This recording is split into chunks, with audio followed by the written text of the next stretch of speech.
प्रिय महानुभाव, इस संस्कृत में दुनिया के लिए प्रायः शब्द ऐसे हैं जो कि उसके परिवर्तन को प्रकट करते हैं।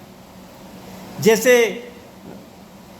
विश्व के साथ साथ संसार है, जगत है।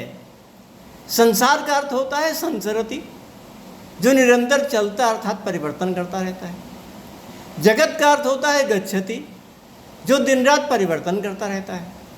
तो ये परिवर्तन वाली जो धारणा है, विश्व के प्रत्येक स्थान में, प्रत्येक वस्तु में, प्रत्येक प्राणी में एक विशेष प्रकार का जो परिवर्तन है, उसकी सूचना ये शब्द प्रदान करते हैं। मीमांसा की धारणा बिल्कुल सही प्रतीत होती है कि विश्व सदा सदा से किसी न किसी परिवर्तित रूप में वर्तमान था। वो चाहे हम लोगों के जीवन के उपयोगी बन पाया हो या न बन पाया हो, परंतु वो किसी न किसी रूप में वर्तमान था। इस प्रकार हमारा दर्शन ये कहता है कि परिवर्तनशील है। और इसी प्रकार की धारणा लौकिक में भी आ गई, और लोक में जब आई तो एक उपमा के रूप में आई। उपमा के रूप में इस प्रकार कि वो एक नदी के रूप में है। पूरी दुनिया को नदी के रूप में उपमित करने की जो परंपरा है, वो हमारे देश में और लोक में बहुत व्यापक है। इसीलिए कहा गया कि ये दुनिया है, वैतरणी नदी है, उसमें हम रहते हैं, उसको पार करते हैं। और उसके साथ जितने भी अन्य प्रयोग हैं, जैसे कि हम मझधार में हैं। मझधार का मतलब है कि नदी है, उसकी मध्य धारा में है। तो उस विश्व को एक नदी समझ लिया गया, तभी तो मझधार समझा गया होगा। कहते हैं कि हे भगवान, मेरी नैया को पार लगा देना। इस प्रकार हम ये विश्व पूरी नदी के समान है, और हम एक नाव में बैठे हुए हैं और उसको पार लगाने की प्रार्थना की जा रही है। तो एक धारणा मन में विकसित है कि पूरी दुनिया परिवर्तनशील है और नदी के समान है, और उससे हमको पार हो जाना है।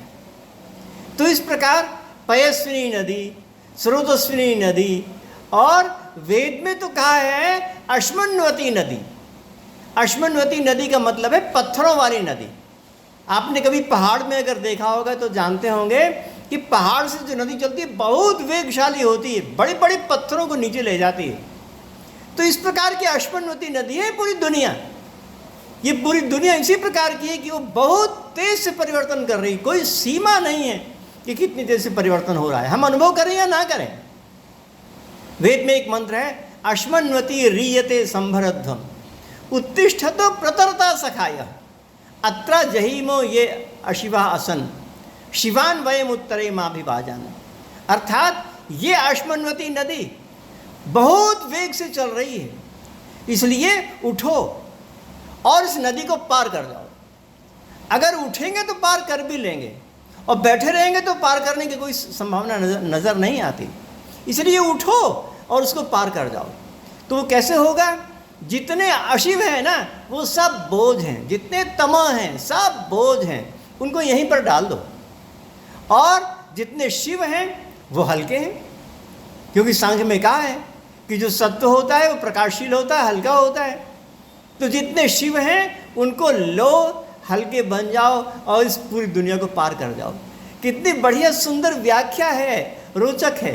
तो मैंने आपको इस अंक में ये बताने की कोशिश की कि पूरी दुनिया जो है वो स्रोतस्विनी नदी के समान है, और उसको पार करने के लिए उपमा के रूप में प्रार्थना लोक में भी और वेद में भी कही गई है। और इससे आगे अन्य वस्तुओं के लिए हम अन्य अंकों में आपसे मिलेंगे। धन्यवाद।